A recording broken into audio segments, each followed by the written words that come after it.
diet, change your life, change the planet.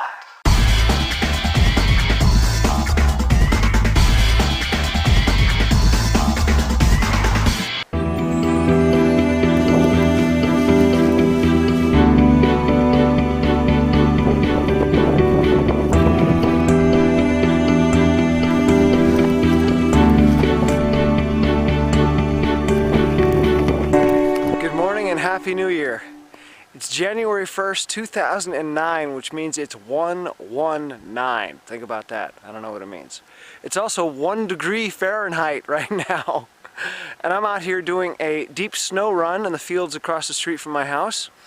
A lot of people have been commenting on my deep snow running video saying, hey, that's great, but you know, dude, I can't go out there in that kind of temperature and run. It's crazy. So what I'm going to do today is show you how to dress to be perfectly comfortable on a run when it's 1 degree or even colder. It's hard to keep those New Year's resolutions when you don't want to go outside. So learning how to dress properly will help motivate you to get outside, get training, have fun, and keep the weight off, right? Because that's what it's all about. New Year's resolutions, mostly about weight loss, right? Keyword today is layering. Okay, write that down, layering. Layering means that don't be a dummy. Don't put on a huge jacket over like a single shirt and think that you're going to be okay. You're not. You're going to sweat like a beast. You're going to want to take the jacket off and then you're going to be freezing and it just doesn't work.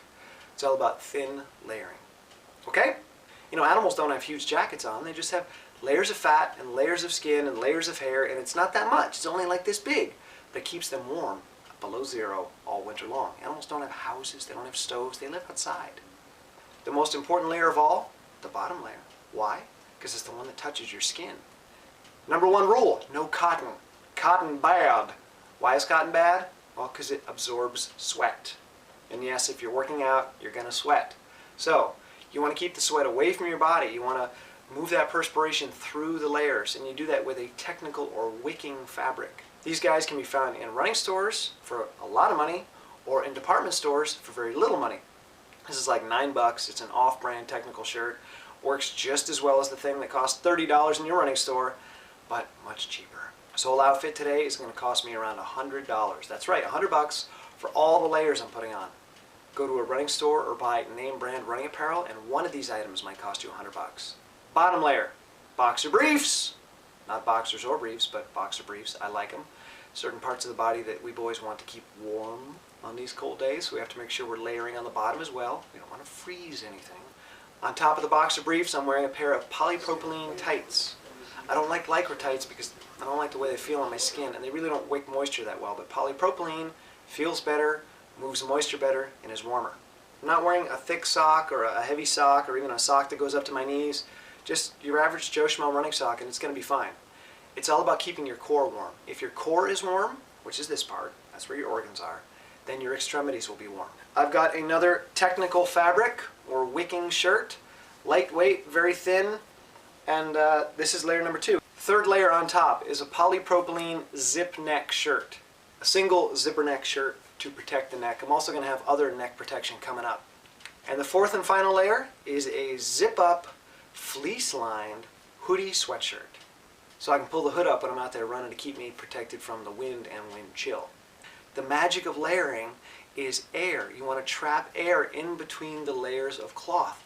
And it's the air that keeps you warm, not so much the fabric, but the air that gets trapped. Okay? So 4 thin layers is enough to keep me happy and comfy out there in below zero temperatures.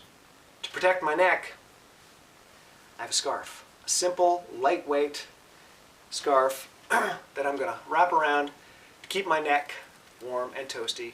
And I'm going to put it inside my hoodie, inside my jacket.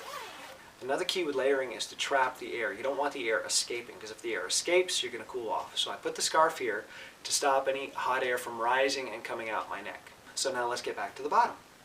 I've got my boxer briefs. I've also got my polypropylene tights, but on top of that, I'm going to put 2 more layers. The next layer I'm putting on the bottom are some technical fabric lined running pants.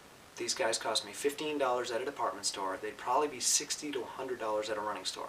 I'm shopping on the cheap because I can't afford to spend $500 on a running outfit to go running in the winter because, well, you get sweaty and you have to wash your clothes. Hopefully you wash your clothes. So by shopping inexpensively, I can have several outfits that I can move through in the winter and keep them all clean. That's important. Clean is good. So now I've got 2 layers protecting my legs and 3 layers protecting my investment. Last layer on the bottom. We've got technical fabric lined wind pants. They're windproof on the outside. They've got a wicking fabric on the inside. So these guys are going to keep me dry because they're water resistant. They're also going to keep the wind out, and they're going to wick moisture away from my body. When I go deep snow running, I will tuck the tights and the first set of running pants in my boots, and then I'll take the wind pants and put those outside of my boots and cinch them on the bottom.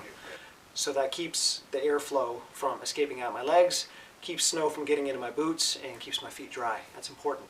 And to cover up my messy mop, I wear a nice ear flop hat. Gotta love the ear flops. Most of your heat escapes through your head.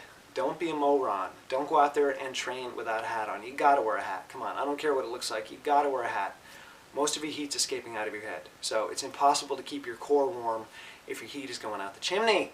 Keep your ears warm. That's very important, because your ears will freeze. My ears freeze when it's like 30 degrees. So going out below 0, gotta cover the ears. Gotta cover the head. And I can even tie these guys in the bottom, and then I look like a little Dutch girl. Dutch boy. I don't know what I look like. I look like a moron probably, but who cares, right? I'm going to be warm.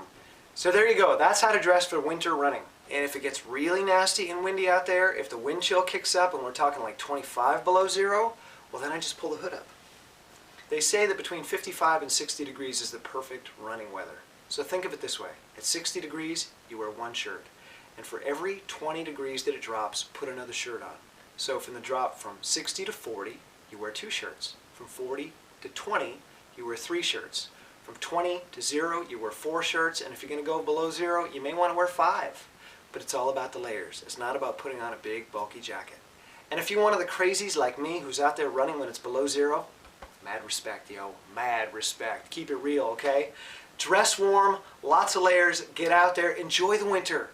Don't lock yourself up in the house, get out there and enjoy it. So if you're having the winter blues, seasonal affective disorder, I know all about it. Get active, get training in the winter, get your body moving. Take the winter on, say, winter, come on baby, come on. I got you, come on. This message has been brought to you by Tim Van Orden and the Running Raw Project. Tune in at runningraw.com.